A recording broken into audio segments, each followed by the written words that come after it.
Right. Well, I will get started, and as folks continue to come in, hopefully they can catch up or ask any questions that might be needed. Good evening, everyone. Thank you for coming back for our first formal session of the fellowship program. I wanted to provide a few brief updates to everyone before handing the floor over to our external speaker. So as was discussed last week, as well as in the Q&A a few weeks prior, February 10th is the due date for the press release assignment. If you have any questions about that or concerns about including your name or how that might be conducted with a fellow from your school, if you are at a school with multiple fellows, please don't hesitate to reach out. That if February 10th is a firm deadline, so your respect of that is greatly appreciated. I also want to flag that I've been putting a number of resources in the Discord server. So if you have not yet received access or have not been tracking that, I would highly encourage you to do so. Has anyone in here had difficulty in accessing Discord? Great. Okay. I flagged that particularly because last week I posted a potential opportunity that the fellowship is interested in pursuing about sponsoring fellowship participation at a conference in Las Vegas. So if that is something in which you are interested, please go and follow the instructions on how to indicate both interest and availability for that opportunity. Finally, this Wednesday afternoon, I will be hosting office hours from 2 to 3 p.m. Eastern time. You should have received a calendar invite for that. If you have not, please let me know. That time will be yours to do with as you like. You're welcome to engage with other students that are participating, ask questions of me. I also want to be intentional in providing shared space if anyone wants to talk about their thoughts or feelings around the death of Tyre Nichols. Recognize that that is very front of mind for just about anyone working in this space right now, and want to ensure that through the fellowship program, you have an opportunity to talk about local reactions, what you have heard, what your thinking might be. And so happy to dedicate rephrase that. I am grateful that we have a shared space where we can dedicate time to that. And hopefully the Wednesday office hours can be a useful opportunity for it. With that, those are all of my announcements for this week. Does anyone have any questions about work assignments or anything related to the fellowship? We went over quite a bit of detail last week, and I recognize sometimes it takes additional time for that information to be digested. Karma.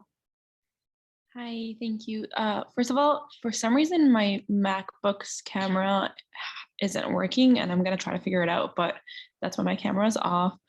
The second thing, I did have a slight question. I had dropped off near the end of the other call because I had been at the first one.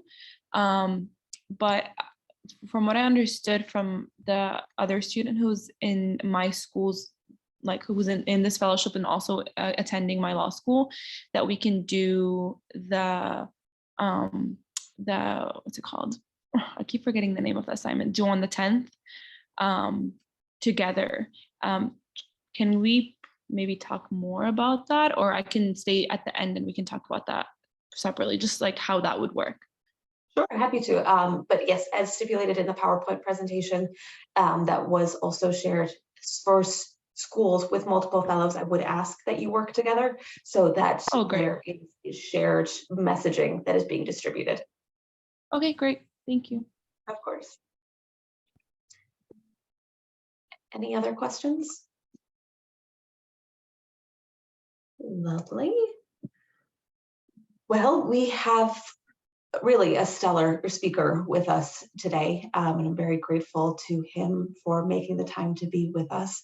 And I think particularly in light of all of the reading and conversations that we have been having around a variety of topics, that we couldn't ask for a more knowledgeable voice to be with us today.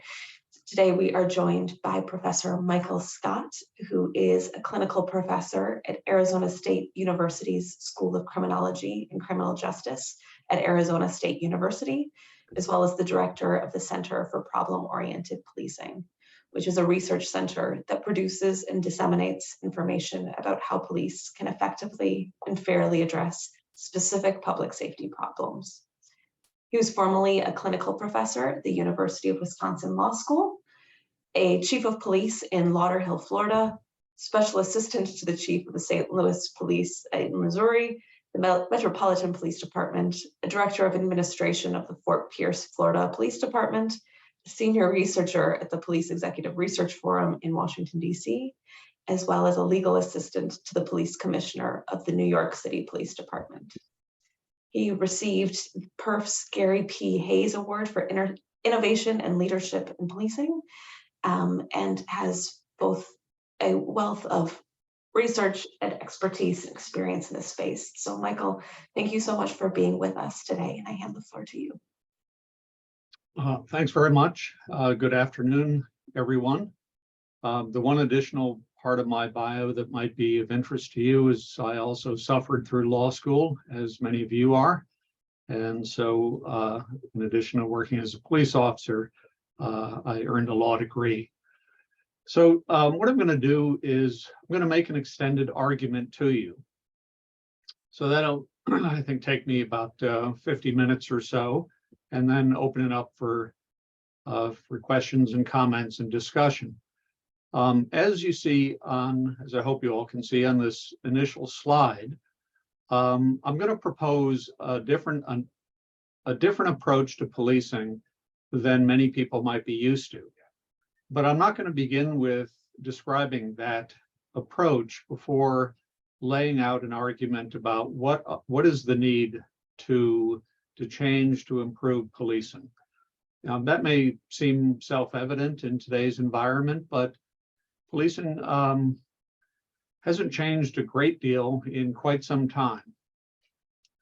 I'm going to do it essentially through this framework that I learned from a law professor years ago in thinking about the popular image of police and policing that the public has and that many people who are just becoming police officers have, and contrast that with what most police officers come to realize is the reality of the job and how those two differ from one another and why it's important. So we begin with just asking the most basic question about the police, which is, why did we create them? What purpose do they serve in society? What is it we expect them to do? What's their core function? And you often get these sort of simplistic and seemingly straightforward descriptions of the police function, such as they exist to fight crime, they exist to enforce the law, or something that would be catchy to put on the side of a squad car, we often use the phrase, they exist to protect and serve. What I would argue is that none of those things are wrong, but none of them are complete. They're not complete explanations of what we really expect of the police. So just a simple review of a typical police department's communications centers, codes for the different types of calls that the public calls the police to ask for help about. So this is from the Phoenix Police, and you can just see, you don't have to read all of them. You can see it's a lot of different stuff, some of which is crime, but not all of it. In fact, in a different way, and I'll come back to this later, that I've thought about and compiled my own list of all of the different social problems that police commonly have to do something about.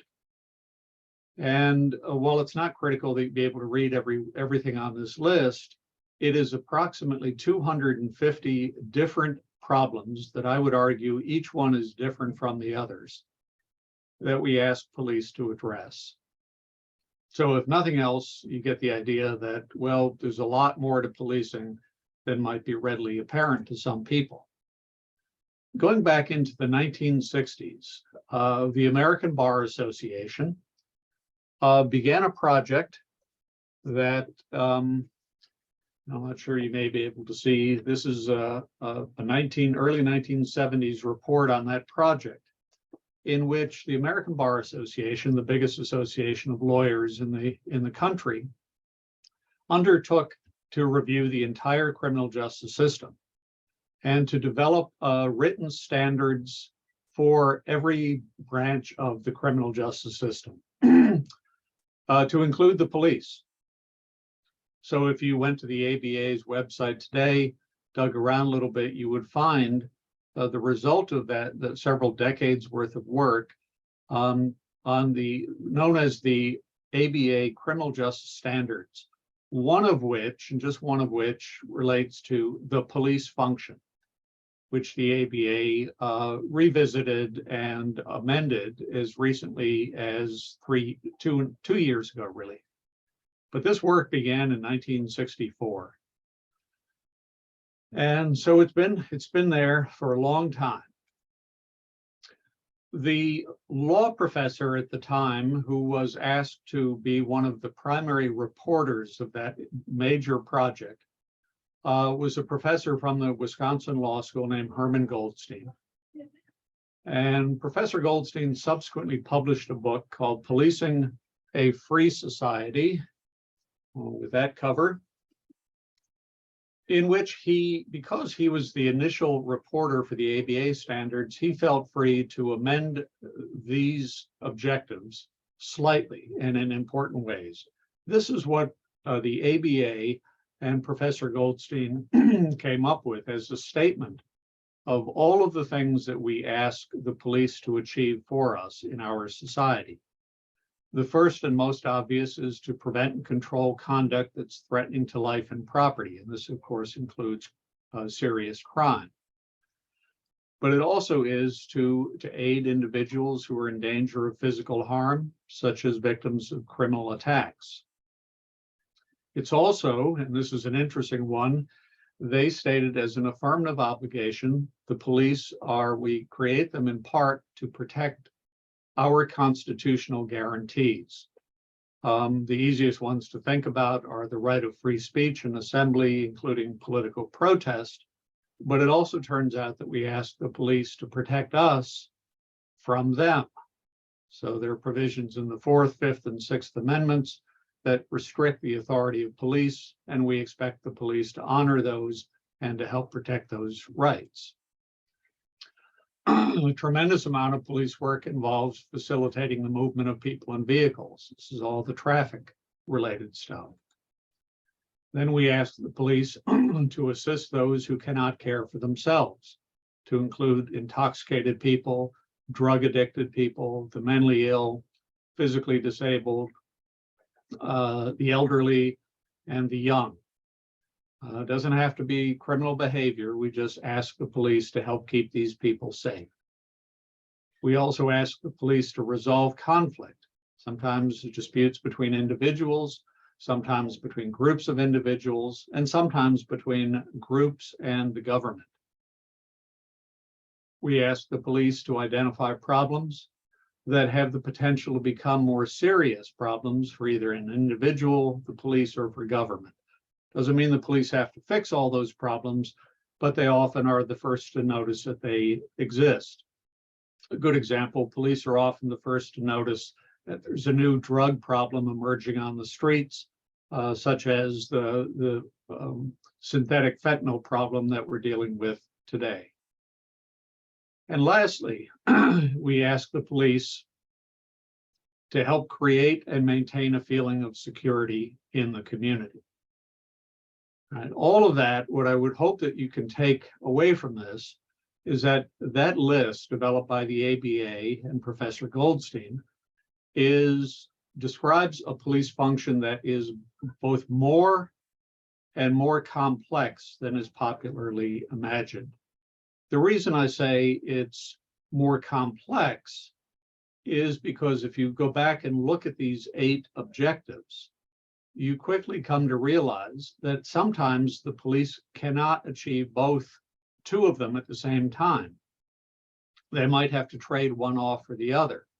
So, for example, we ask the police to solve serious crime to figure out who committed it, and yet we ask them to protect our constitutional guarantees through the Fourth, Fifth, and Sixth Amendment. We understand that that's a trade-off. The police might be less effective at solving crime when they guarantee people's rights under the Constitution. Another good example is when there's a political protest, such as occurred in Memphis the other day, and the protesters wanted to shut down an interstate, occupy it for the protest. Obviously, that's going to, if you shut down an interstate, it's going to inhibit the movement of people and vehicles. But it's a trade-off that we make in order to guarantee that people's First Amendment rights are protected. It turns out that this is this balancing act, this reconciling of different objectives, it really lies at the heart of policing and why it's so hard to get it perfect. If we think about, how much capacity the police have to get all of those objectives achieved, sometimes, and we like to think we've always got enough police officers to handle the problem at hand. So this is sort of a simple example. You got one protester and about 10 or 12 police officers. More commonly, the numbers are the other way around. And realistically, across the country, there typically in any city, or there's only one police officer for every 500 to 1,000 citizens. And so the police are always and necessarily going to be greatly outnumbered.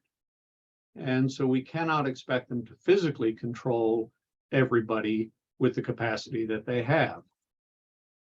But it's not just physical capacity, it's also their authority. And and sometimes the police like to burnish this image that they are almost like Superman, all powerful. And many people assume that the police can do just about anything. The reality is really quite different.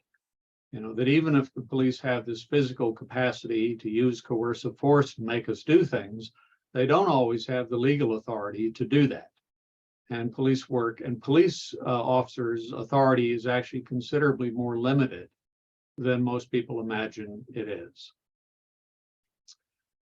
When we think about the relationship of the police to the criminal justice system, the common image is something like this. It's a very straightforward assembly line where the police, having discovered that a crime has occurred, figured out who did it, they make an arrest, they send the case over to the prosecutor, and the prosecutor files charges or not, but we assume that most of the time they do. And then the popular image is that those cases will all go to court, where everybody will have their day in court and there'll be a trial. And most people will be convicted, some will be acquitted, and those who are convicted will be sent to the Department of Corrections, in which they will go to jail, serve probation, and that they will all serve their full sentence and never offend again. That's kind of an idealistic view of the criminal justice system. A more realistic picture of it is considerably more complicated.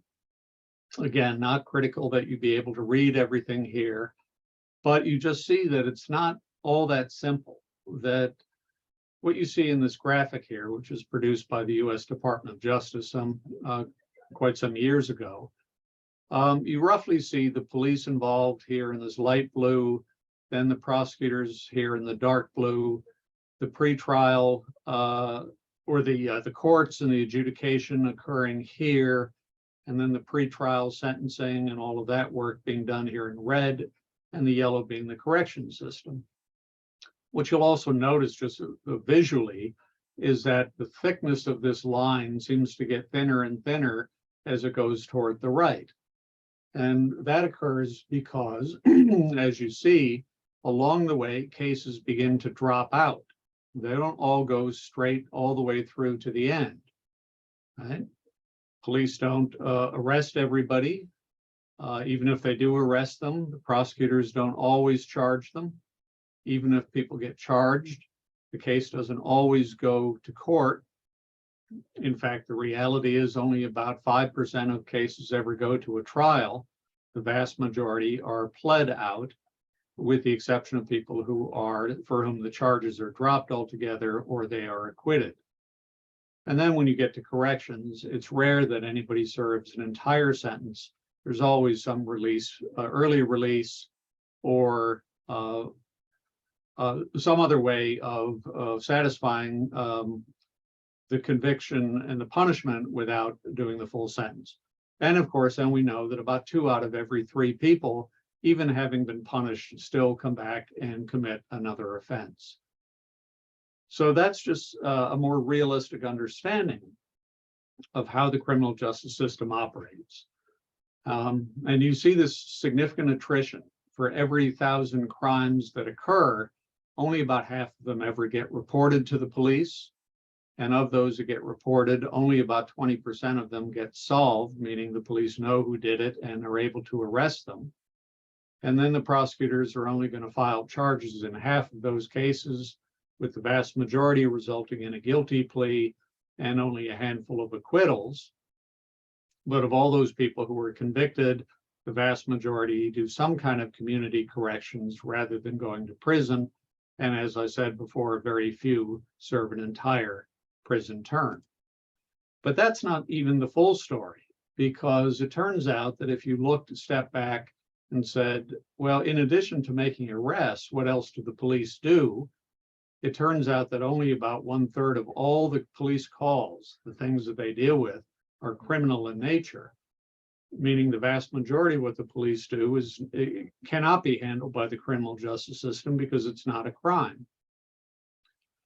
And for every 100 arrests the police make, there are probably 2,500 citizen requests for help on things that did not lead to an arrest.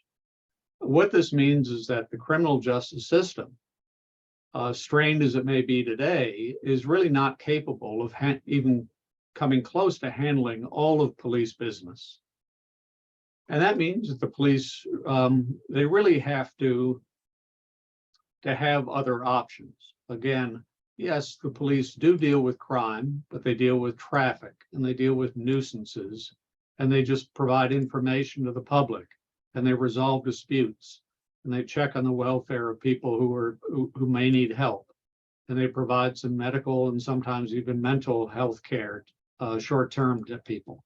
And they investigate suspicious activity, they rescue people in danger, they deal with crime control, and sometimes they just guard property in various ways. And so a better way, I think, to think about the police is to acknowledge that, yes, they have a relationship and need to have one with the criminal justice system, but that relationship with the criminal justice system will never be adequate for addressing and handling and processing all of police business. They also need to have relationships with, say, the Child Protective Services systems, informal dispute resolution systems, the mental health system, community groups, drug and alcohol treatment systems, school systems, juvenile justice, planning and design, civil law enforcement, licensing and regulation, and several others.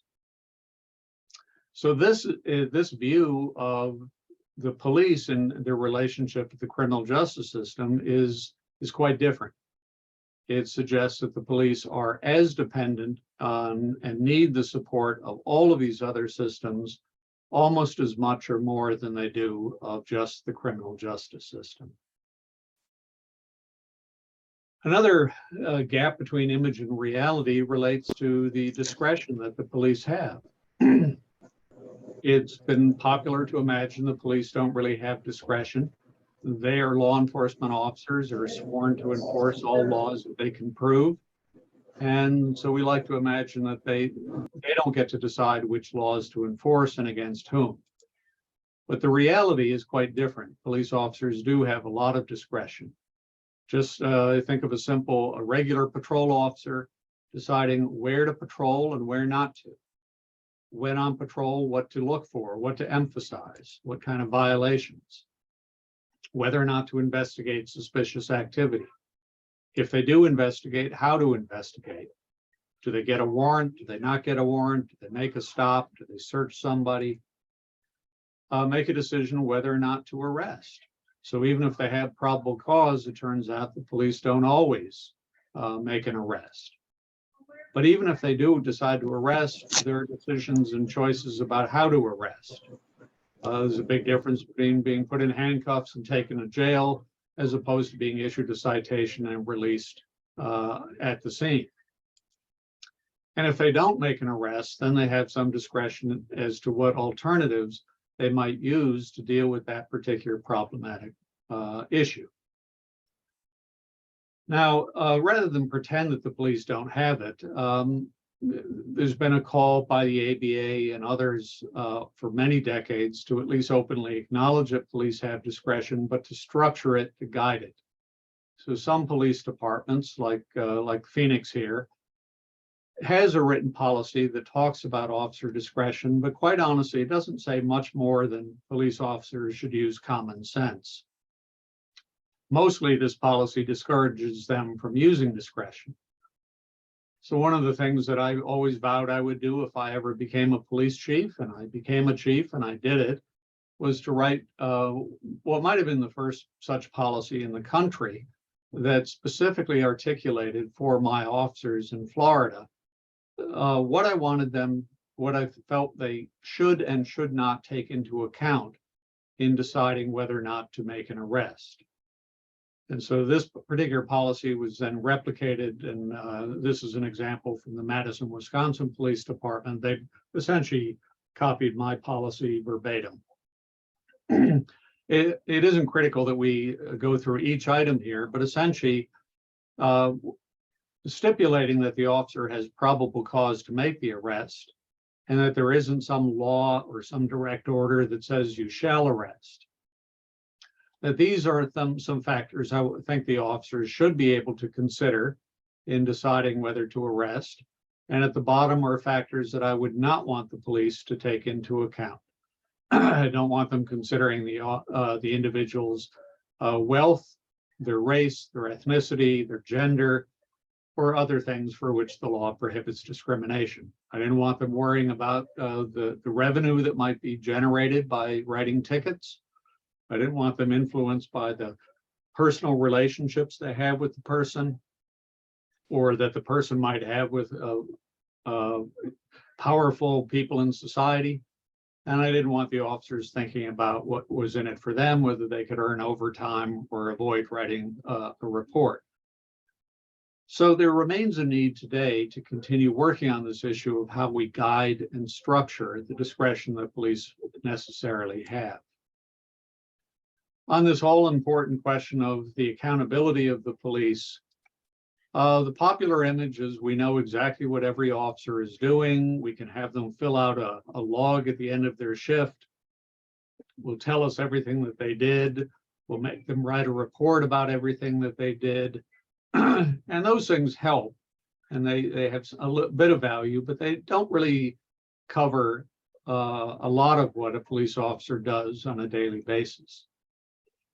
For the commanders, this has become a popular way of holding them accountable, to sort of show them all the crime statistics and hold them to account for bringing crime down. The reality is, to this day, I'm still not entirely clear, and it's very complex, how, in fact, we are going to hold the police accountable. For what, and to do so in a reasonable and meaningful way. In fact, I just joined you today from teaching a class on police accountability. And if nothing else, I want my students to understand it just isn't that simple or easy to do. We'd also want to think about what need the police have for the public's assistance. Kind of the popular image is that the role of the public in policing is simply to call the police when we see something suspicious. Call 911 and the police will come and they'll take care of everything. it turns out that realistically the police need a lot more from us in the public than simply showing up or calling them when we need help. Well, what else would we need them to do? We might need them to help prioritize the different problems that they're having in their community, and to recognize that the police can't make everything a priority, so that we have to help them. But help to identify things. Again, only half of all crimes get reported to the police. That doesn't mean that things are not happening.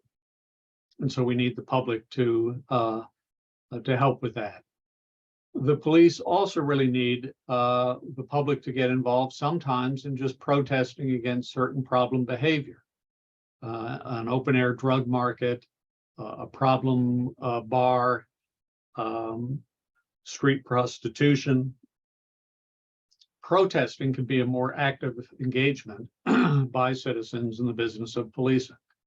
Might ask them to actually be involved in some of the patrolling, to petition the government for licensing actions, to control problem places, help clean up the community, and sometimes even help the police in the monitoring of problematic behavior, such as speeding or drug dealing.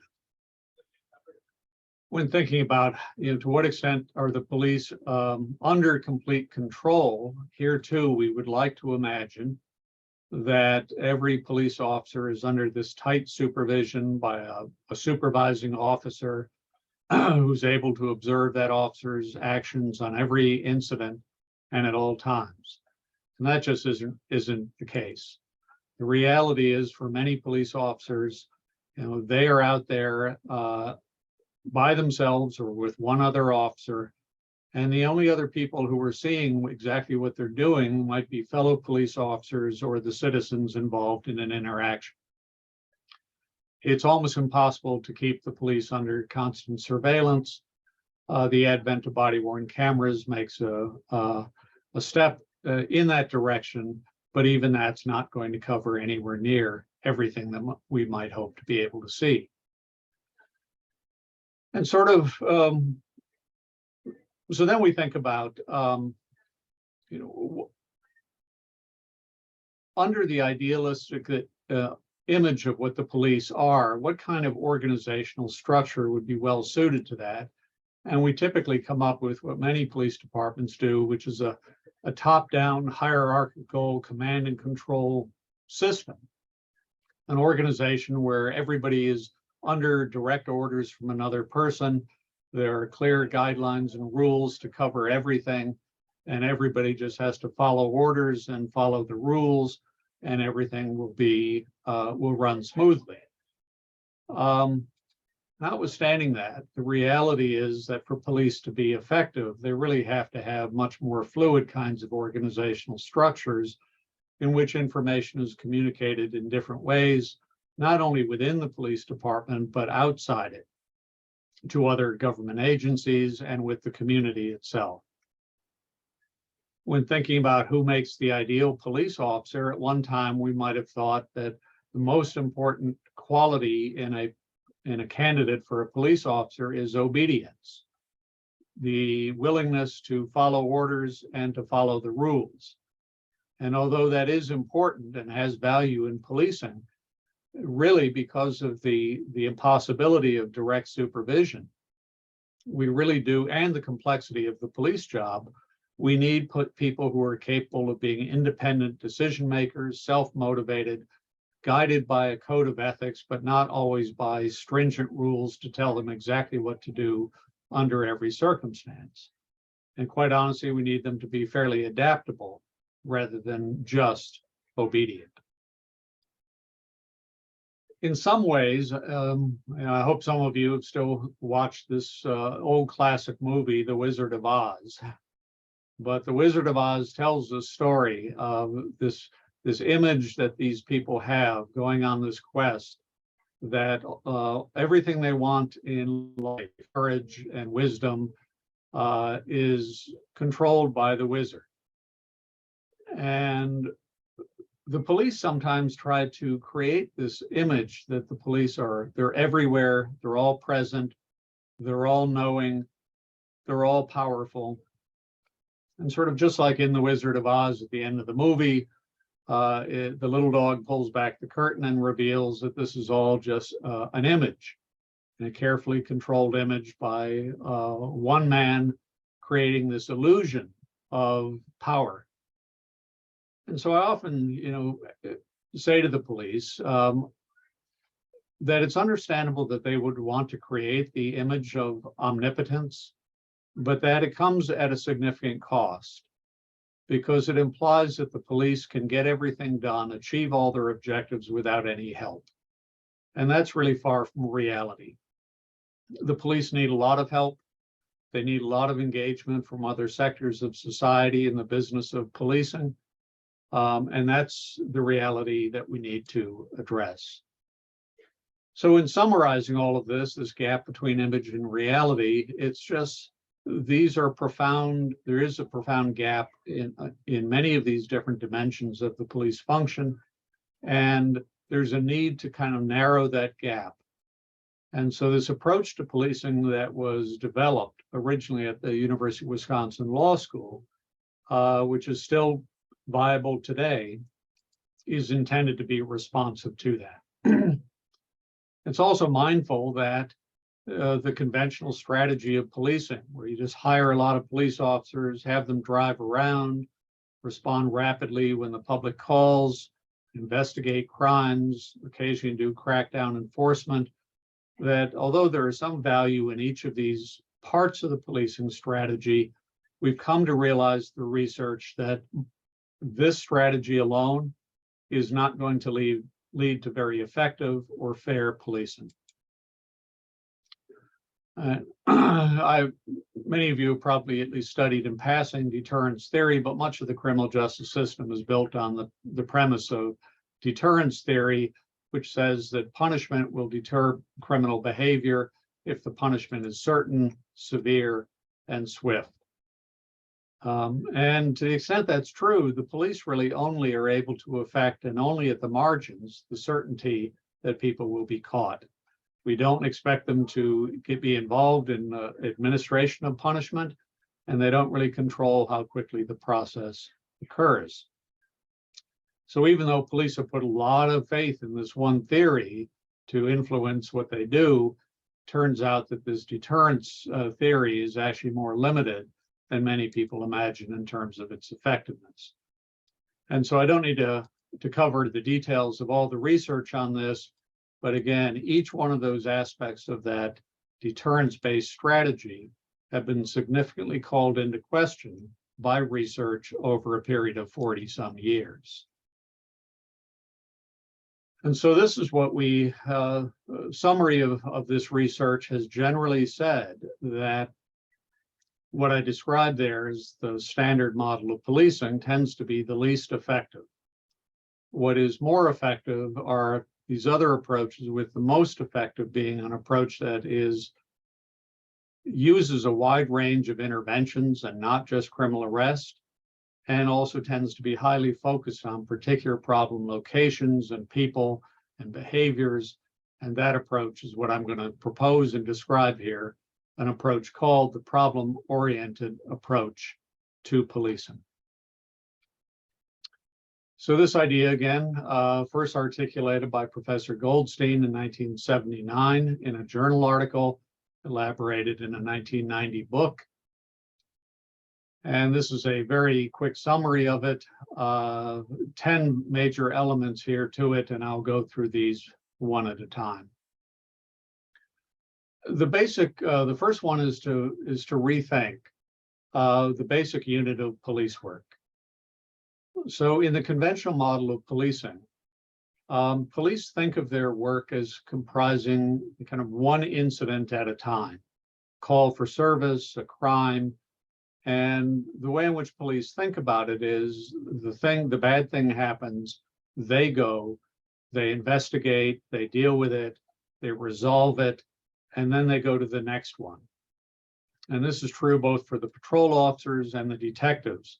Detectives sort of working one case at a time, trying to figure out who did it, make an arrest, go on to the next case.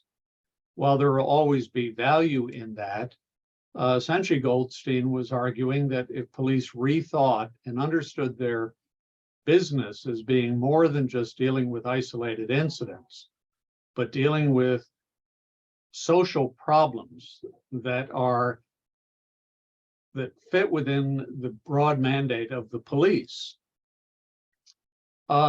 things might be different. And by redefining police work as dealing with problems rather than just incidents, we need to understand, what do we mean by a problem? And a problem is something that affects the community in a harmful way. There's tangible harm that's being caused, that it's of a type of harm that is within reasonable expectations for the police to deal with.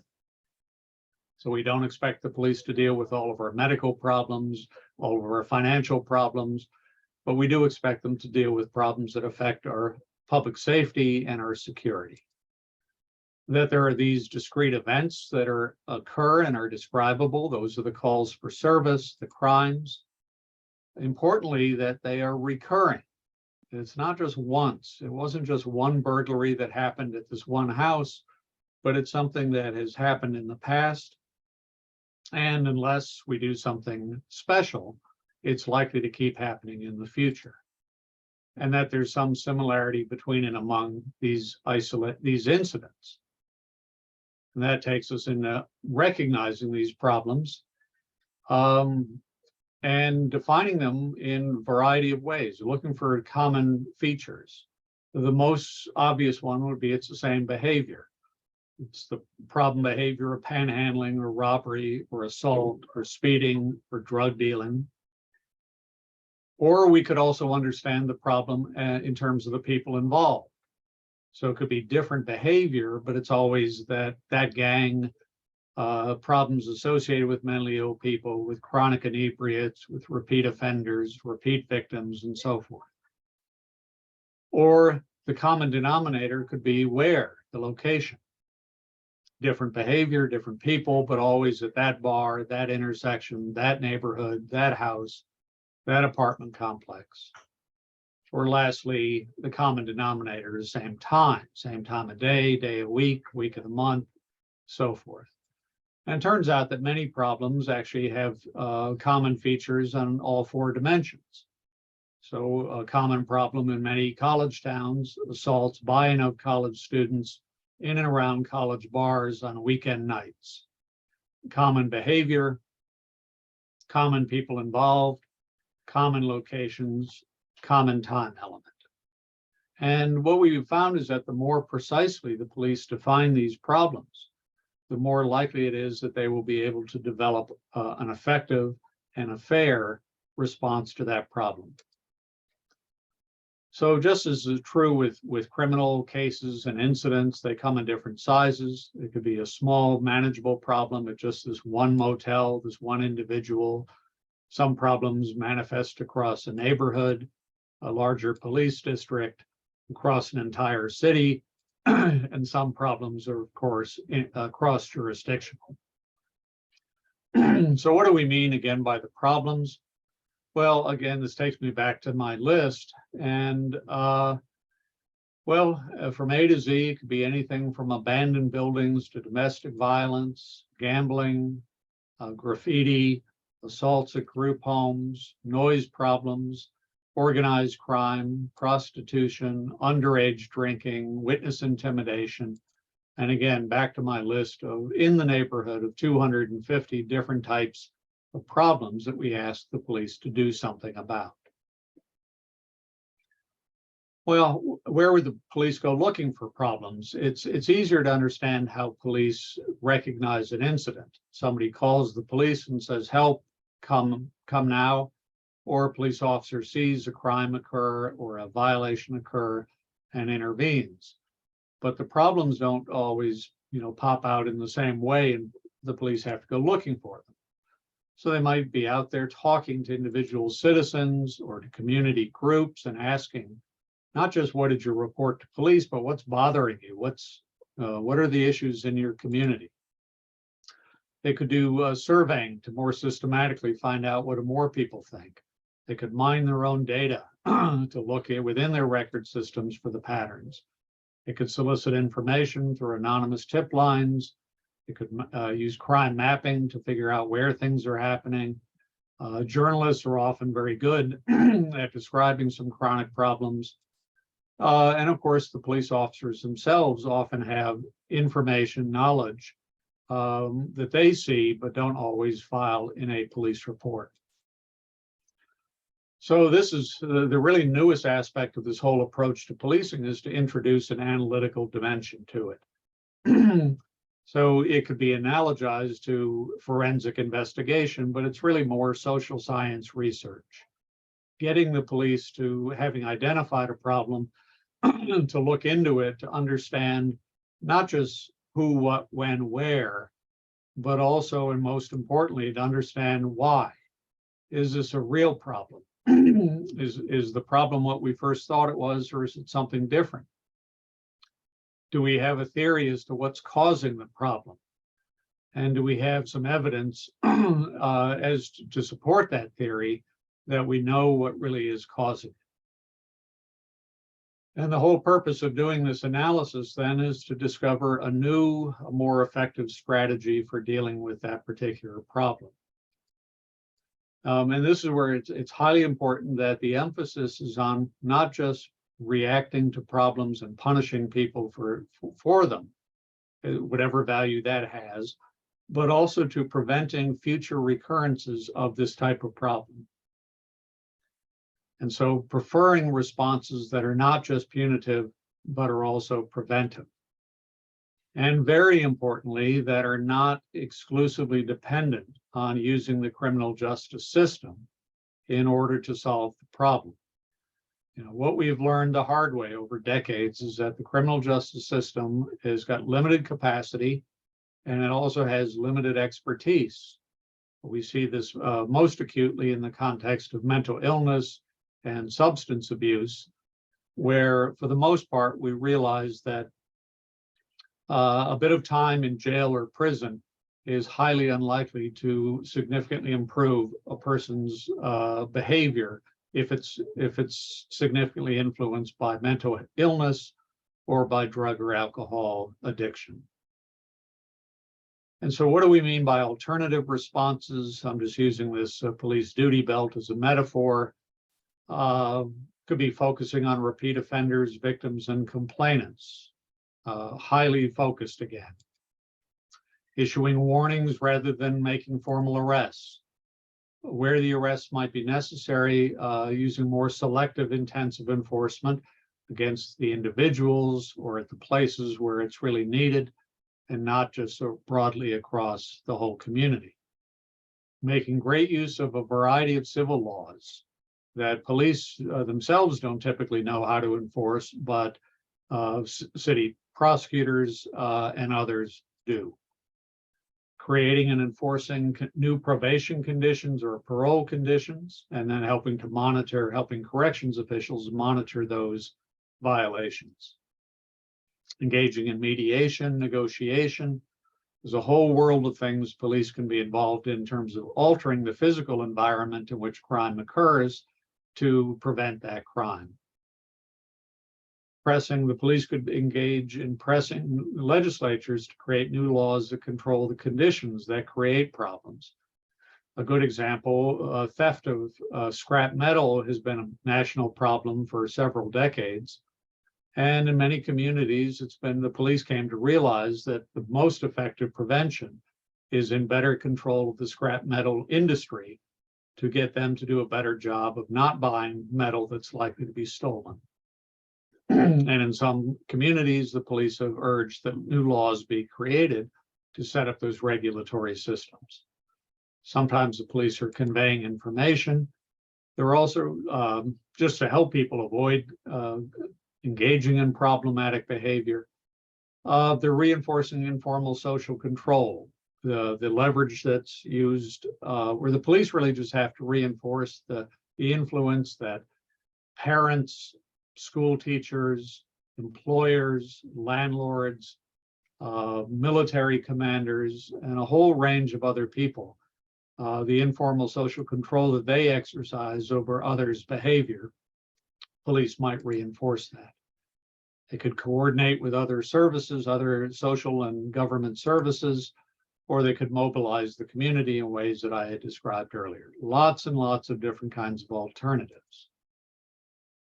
We want the police then to engage the community, but not for its own sake. It's not what you typically think of as community policing. This is a really more purposeful kind of engagement. Engage those agencies, those sectors of the community, the private sector sometimes, in ways that actually explicitly help deal with that particular problem. And of course, the approach is not about just writing research reports and studies, but to take some action. That's easier said than done. So there's a lot of issues associated with how we get these new plans of action implemented. And finally, then assessing the results, being honest about evaluating not only did it work, but was it fair? Did it equitably distribute responsibility across society? Defining success variously, sometimes eliminating a problem altogether. Doesn't happen very often, but it has happened. Just reducing the volume of incidents. We don't have as many crashes as we used to. Or maybe we have the same number of crashes, but we have fewer people dying from them or being seriously injured. We reduce the harm. Sometimes we just shift responsibility to somebody who is in a better position to address the problem than are the police. And sometimes success is just a more humane, a fair response to the problem. And so there's a whole set of issues then with this kind of proposal that the police become more adept at learning how to shift and to share responsibility for dealing with public safety problems and not assuming all that responsibility themselves. And each one of these, might be just engaging the community, supporting good preventive behavior. Sometimes it's just asking people to change their practices and what they're doing to reduce the likelihood of a problem. Sometimes more formal education campaigns, engaging an existing organization, a social work agency, an economic development organization, and so forth. If they don't exist, maybe advocating for creating some new organization to deal with the problem, getting a bit more confrontational in their requests, using techniques of public shaming, withdrawing police service, charging fees, enacting new laws, and sometimes filing legal actions to compel people to do things that would alleviate these problems. And to the extent that police encounter resistance, then the level of coercion that they need to adopt in order to get the new action taken likely increases. So too does the amount of resources needed to bring that about, and the quantum of evidence that's required to be persuasive in compelling people to behave in certain ways. And so this view of policing really sees the police not just as the front end of the criminal justice system, feeding criminal cases into it, but really as, in some ways, a broker of responsibility, where the police might be the first to learn about a problem, they're dealing with it, they're analyzing it, they're coming to understand it, and then they're coming to, along with others, never by themselves, to figure out what would be a more effective and fair way of dealing with this problem, and then helping to apportion that responsibility as appropriate to deal with that problem, so that we don't ask the police to deal with all these social problems by themselves, which often leads to the kind of policing that we find objectionable, with over enforcement and sometimes unfair enforcement of the law. And so you'll recognize this all as a basic problem-solving process. And the terms of art that are used in the policing field, the police are scanning, looking for problems, they're analyzing them, They're developing and implementing responses. They're assessing how well they work. And we see it as an iterative process where if it's not working all that well, they can go back to the drawing board and start over. So the model is known as the SARA model for this particular acronym. And importantly, what we're urging the police to do is to then, where they have some impact and deal with a particular problem, that they document what they do. Write it up, and we've now created a place for them, a repository for this information, so it can be shared with others. And in this way, the lessons learned in one city can be shared across the entire police profession.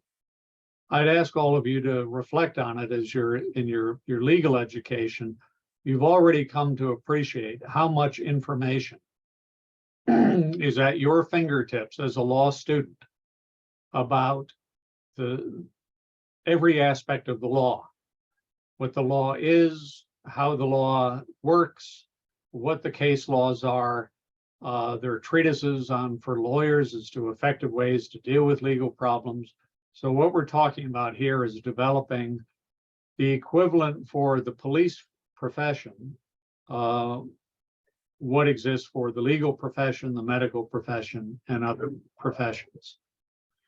And all of this, as Goldstein had argued decades ago, is intended to build up this body of professional knowledge that will systematically improve the police profession, enable them to become increasingly more effective without needing to resort exclusively to the use of coercive force and the criminal law to achieve all their objectives. And that is this problem-oriented approach to police. So with that, I would entertain any comments, reactions, questions.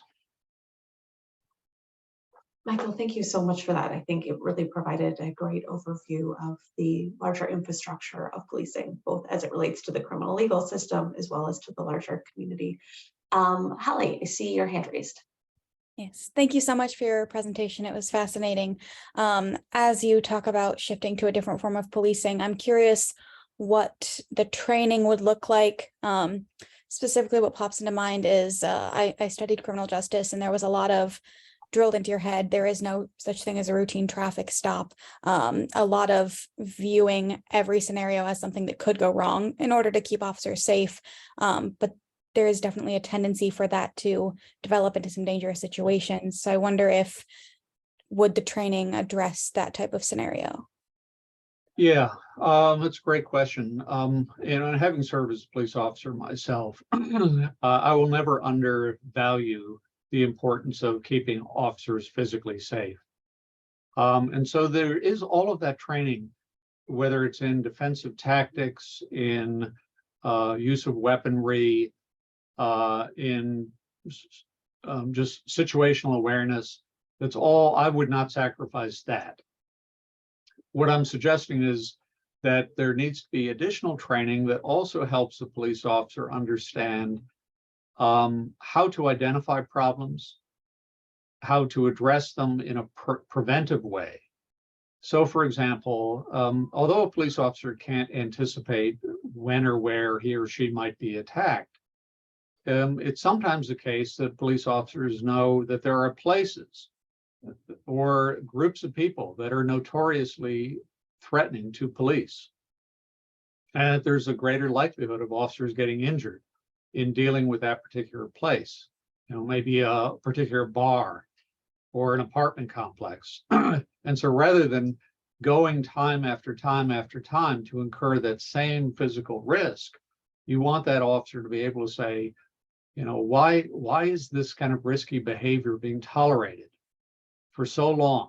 And what can we do to reduce that risk in that location with those people, such that the risk to police is also reduced at the same time as the harm is reduced to the public.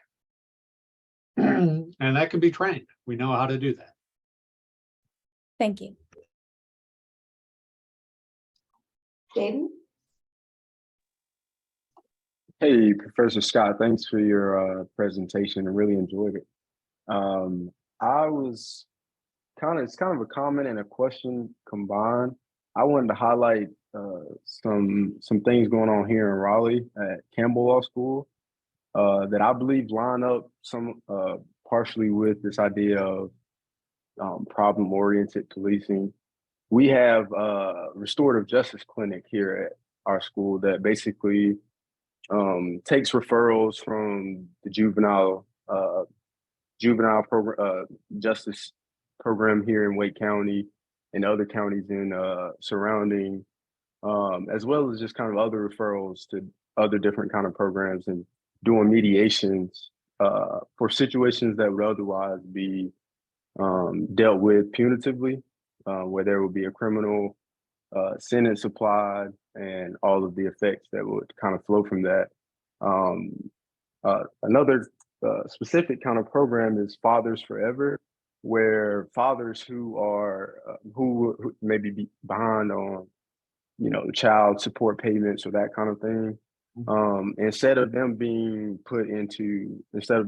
you know, having a criminal sentence, they're put into this program called Fathers Forever, which is like a 12-week program that basically is a 12-week training on different resources and things that help them be a better father and to do things that they need to do to, whether it's child support or whatever it might be.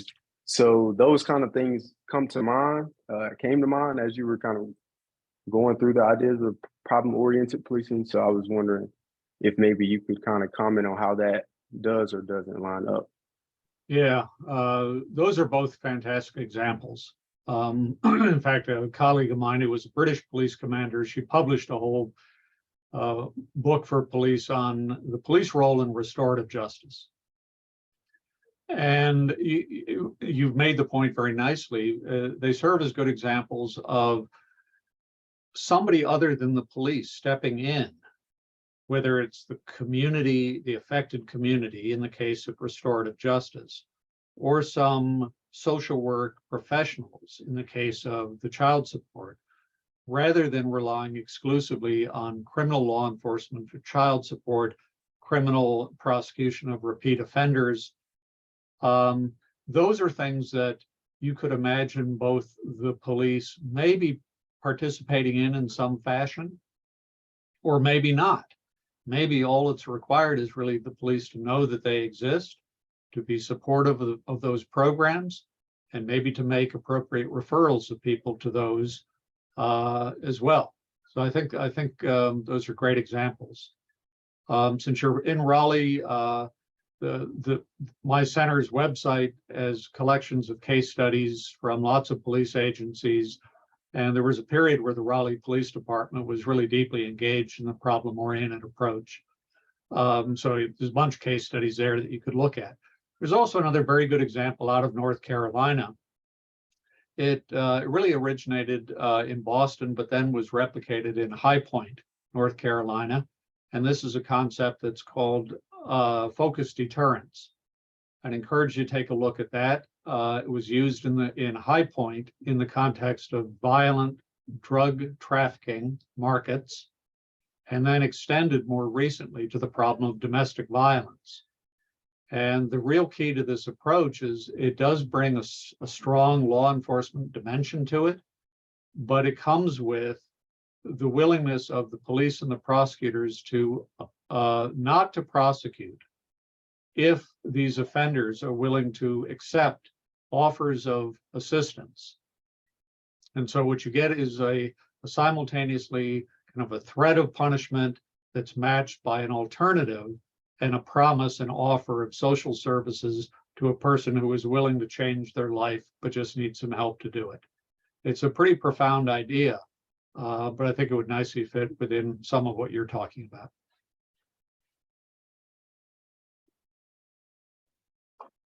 Deidre? Hi, thank you for your presentation. One of my concerns as well, I'll start with a compliment first. I love the fire department. I love the fire department because the firemen are not stalking around my house, checking to make sure that there isn't a fire all the time. I feel safe coming and going from my house, knowing that this is not the case. They're not checking my car for fire. They're, stalking my kids on their way to school. The fire department doesn't make us feel uncomfortable in any way, despite being public service. And so the issue that I'm having with, policing right now, despite the training, is that I don't think that their training is getting to the root core of the issue. And that some of this, stalkerish behavior that police officers have. And I think that the training for that has to start not once they get on the force, but before they get on the force and they can do the damage, because the lawsuits are not the way to go. The deaths of civilians are not the way to go. Driving tanks through neighborhoods are not the way to go. My child being afraid to pull his inhaler out of his pocket because for fear of getting shot is not the way to go. Why can't the police department be more like the fire department? I mean, I understand that crime exists and everything, but why can't we do more background checks to look deeper into the people that are being hired? Or, why not, not allow bad cops to go from precinct to precinct to precinct when they do something wrong? So I listened to all of the things that you said that, oh, we're trying to do this and we're trying to do that. And I'm saying, but that's putting a Band-Aid, on a lot of the issues, and it really needs to start before that time. Thank you. Yeah, there's actually not much, nothing you've said that I would disagree with. I think the fire department is instructive for an additional reason. And I often use this example in my training with police. The fire department and fire service, if you think about it, has actually been one of the most effective public services in existence. If you looked at the number of fires and the number of people who die from fire in this country and track that over, decades, you'll see dramatic declines in number of fires and number of fire deaths, including deaths of firefighters. Well, how did the fire department, fire service do this? They didn't do it just by, as you said, going in and inspecting everybody's house. They didn't do it by improving their ability to put out fires so much as they did it by prevention. And they really emphasize prevention in terms of how buildings are constructed, the materials. They've done it with mandatory sprinkler systems, mandatory smoke detectors. Those preventive efforts have allowed the fire service to be so much more effective than they ever could have been simply by putting out fires. And I think the analogy is what I'm trying to extend to the police, that this notion that the only way in which you can control crime is to follow people around and to, interrupt them in their daily activities, and to stop them and search them and question them and frisk them and arrest them for every minor violation is not only not fair, but it's also not very effective. And that's part of what I'm trying to get across here. And there's also room for more directly addressing some of the other issues you raised about who gets selected to be police officers and who maybe should not be selected for that. So thank you for those comments. Katie. Hi, thank you so much, and thank you for a very informative presentation. I had two questions. I'll hold one until other folks have a chance to talk, but I wanted to ask as a follow-up, a lot of what you describe within the scope of problem-oriented policing seems like it involves collecting a lot of data, right? If you're gonna figure out like where are the problem locations, it's hard to put into words who are the problem people, but that is something that you described that as doing, and I know synthesizing that information, one of the things that I worry about are the use of automated systems to synthesize that information. Because there's a lot of research that shows that those systems have bias in them. And so I'm curious as to what kinds of data analysis and collection is like supports the framework for problem-oriented policing, and how is it preventing or considering that? Yeah. Really good question. Much of the data that we're referring to, police are already collecting. They collect a tremendous amount of information just from the information relayed to a caller by the dispatch center. They collect a lot more if the officer comes to your house and has to document what was the nature of the incident, who did what. So they've got lots of information already.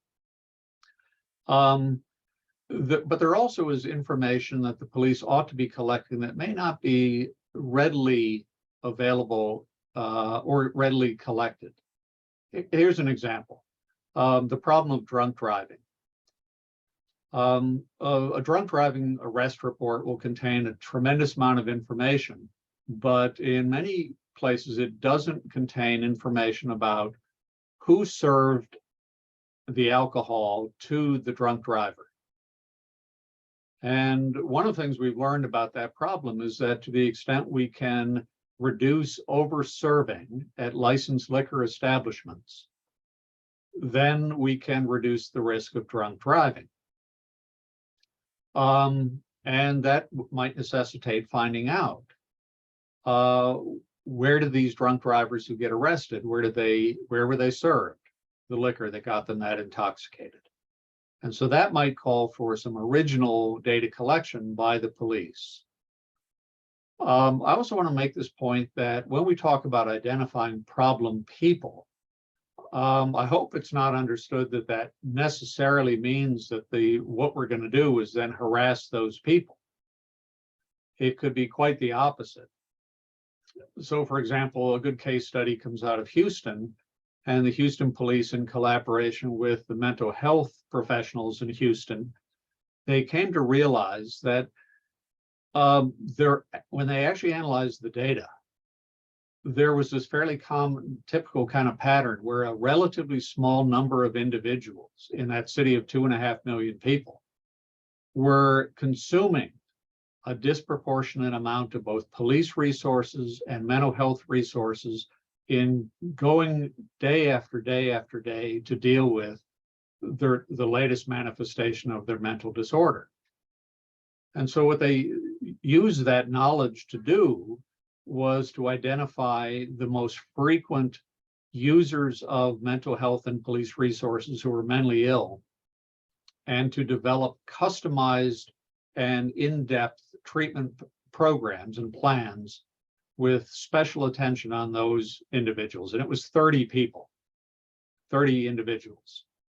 And so that's an example where you can, and you can do the same thing with repeat crime victims.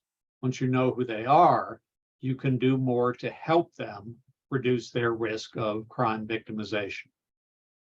So this idea of targeting people, it can sound like it's an necessarily intrusive and abusive practice. It does not need to be.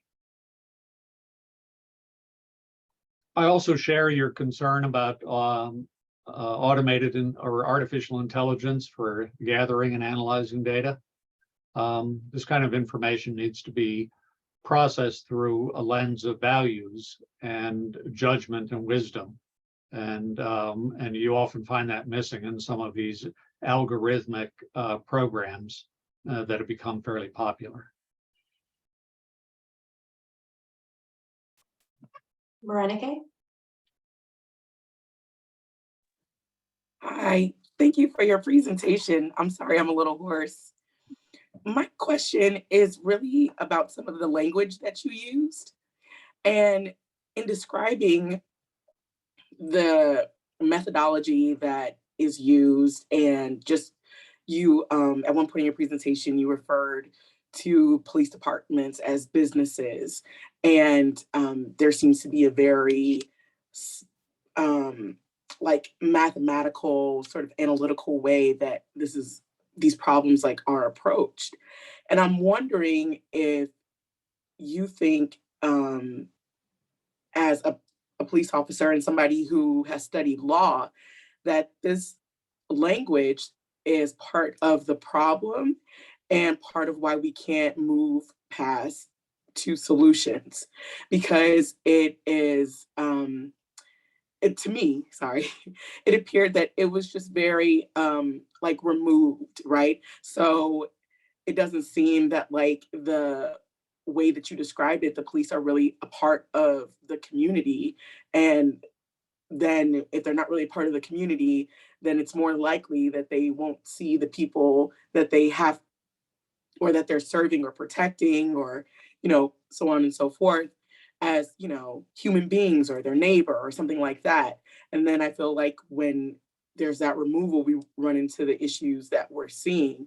And so I was just wondering if you think that if we could perhaps change the language, change the way that we talk about things, the way that we look at things, and stop referring to it in sort of like a business model, that it would have an effect on how we can approach solutions. Because specifically, you were saying that, it's hard to figure out how to like discipline like an officer, right? Or issue out like a reprimand. And it just really reminded me of like being in an HR session, right? Like, how are we going to deal with like this like employee?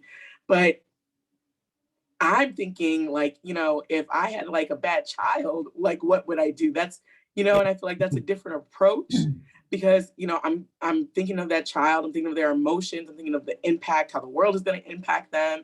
And I feel like police should, and it could be my very, knowledgeable opinion, should look at the communities that they're in that way, because it is such an impact.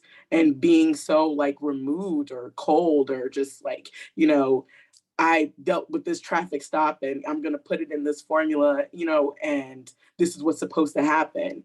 And then, we're having the problems that we are having. Yeah, I appreciate those insights and the sensitivity to some of the language. Yeah, and I think I need to emphasize just in conveying this, you make very valid points, and really what we intend, anytime you talk about data analysis, it comes across as kind of sterile and, it's the world of academia.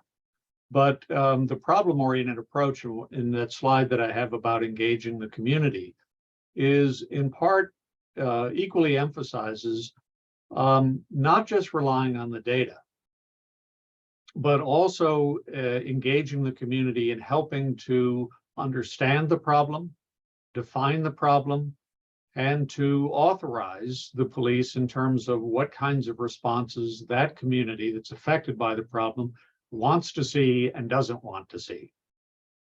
And that often, as I think you point out, gets left out of policymaking and decision-making, where the decision makers, the government decision makers, including police, they make their own decisions and the public has to live with them. But this approach is actually explicitly intended to avoid that, to do this kind of problem identification, analysis of the problem, deliberation with the affected communities. And I'm talking about personal contacts, personal discussions, before deciding what the plan of action is going to be. Right? And that, I think, it's that prior deliberation that has the potential to reduce the risk of police going off on a strategy and a set of tactics that the community does not support.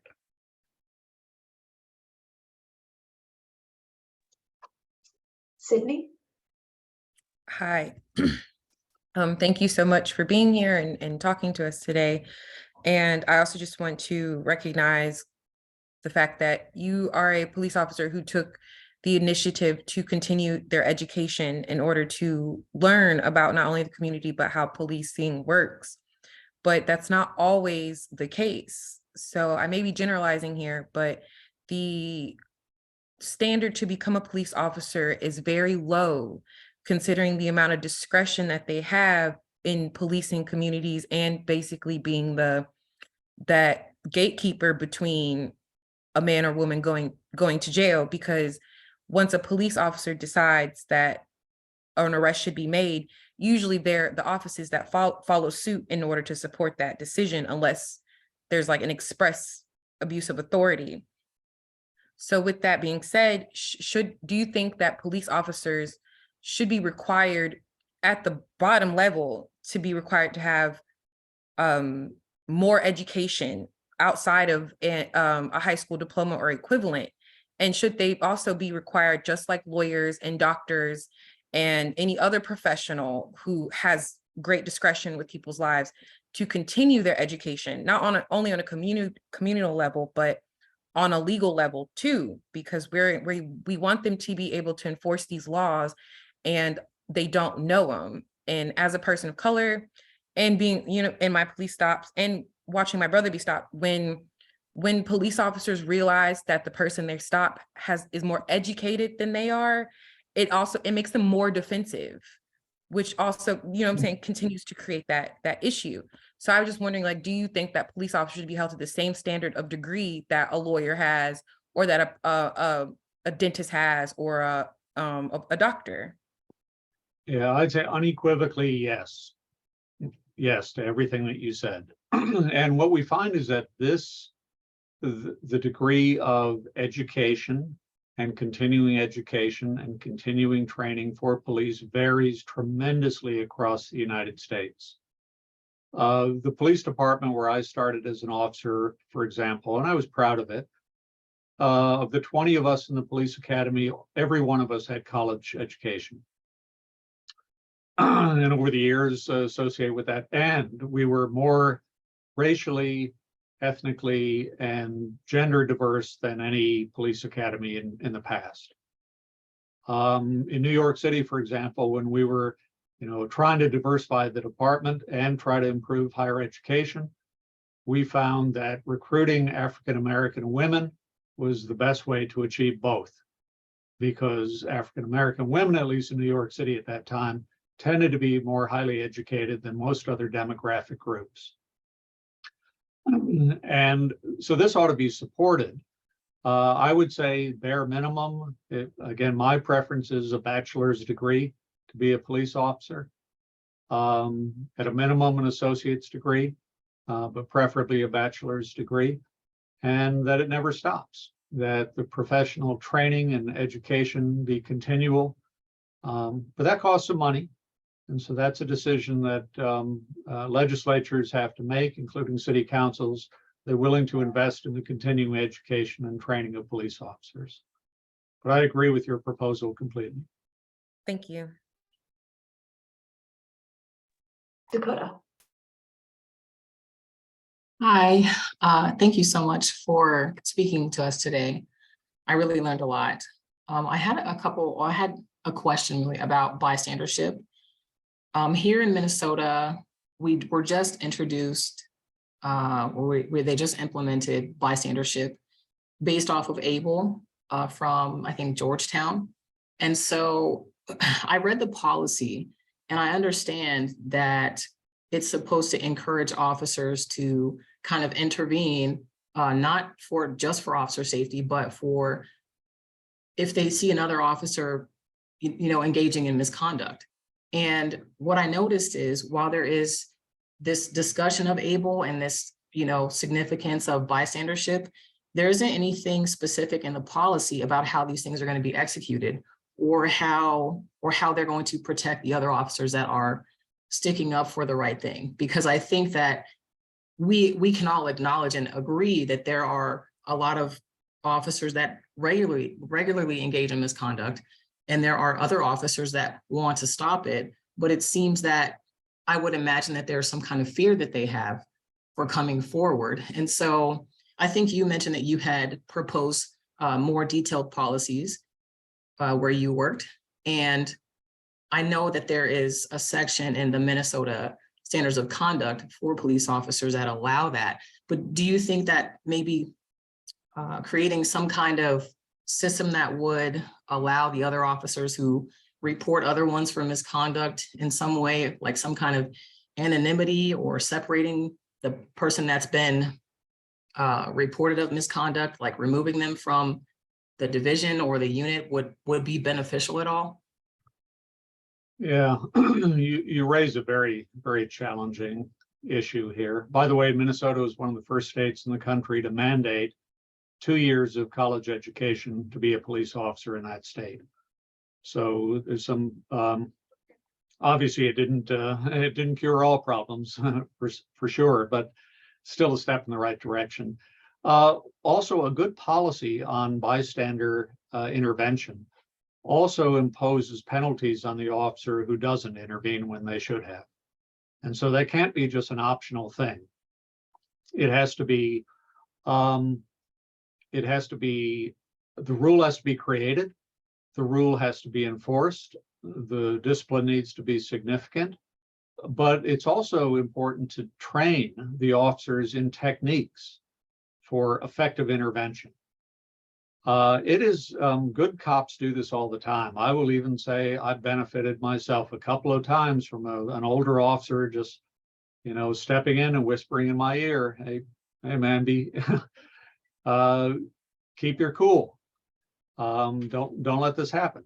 That's always been good policing. But I don't know if you can see it behind me. I have a photo in my office of Frank Serpico. Frank Serpico was a New York City detective who almost lost his life for standing up to corruption in New York City and reporting on his fellow officers. So what you're talking about is not insignificant. And yeah, there may be some need on extreme cases to separate the officer, some kind of a witness protection. But you also might think about rewarding officers, commendation for having the ethical courage to do the right thing and to report problematic behavior. Right now, it's seen as the incentives are in the other direction, and say you're socially rewarded for protecting bad officers, and that should not be the case.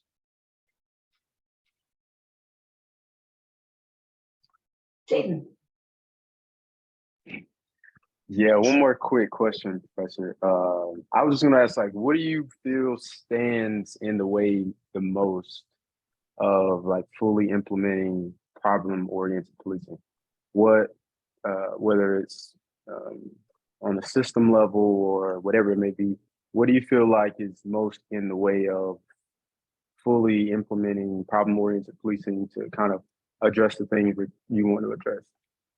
Yeah, that's a great question, and one I've been thinking about for 40 plus years. And I've published on it as well, searching for that magical thing. I think the most important thing, and the general principle I will assert here, is that in almost every community, the public gets, I'm talking about the public as a whole, not individual groups. They get the kind of policing that they expect and that they demand of their police department. What that means is that this problem-oriented approach, it's a more sophisticated kind of model than the simplistic one, but the public needs to demand it. And when the public says, this is the kind of policing we want, then pressure is brought to bear on elected officials who bring pressure to bear on who they hire as a police chief, who then makes decisions about how this approach or comparable approaches are implemented or not in that organization. If the public doesn't understand that there is a better way and knows that it's out there, then they won't know how to insist upon it. And I've always argued it's important to stop bad policing. It's as important to insist on good policing. And those can be different things. Firing bad cops doesn't solve all your problems if you just continue to hire additional bad ones, or to hire people who are then given a flawed strategy for how to police that rewards them for the problematic behavior. So I hope that's somewhat responsive, but I urge prosecutors, mayors, and just average community leaders to educate themselves about the different strategic approaches to policing and to urge and insist upon the ones that they think make sense. I don't see that happening often enough. And the best time to do it is when you're hiring a new police chief in your city. Thanks for that, Professor. We are now at 6:30 p.m. Eastern Time. So I want to once again thank Michael for joining us today and thank all of you for bringing such challenging, really informed questions to this conversation. I think that really shows a wealth of passion as well as existing knowledge in this space. And I'm very much looking forward to subsequent discussions. Next week, we will be joined by someone from a very different camp, and I'm curious to hear how this conversation continues to flow. So next week, we will be joined by Professor Jocelyn Simonson at Brooklyn Law School, who'll be talking to us about Cop Watch and policing abolition. So I think this will be an interesting opportunity to hear from a different perspective around how we are approaching reform conversations. In the meantime, I recognize I also earlier neglected to reiterate that the demographic data survey is still open and will be open through Friday. So if you have not yet completed this survey, please do so that we can capture all of the necessary information for telling the story about who is involved in the fellowship class.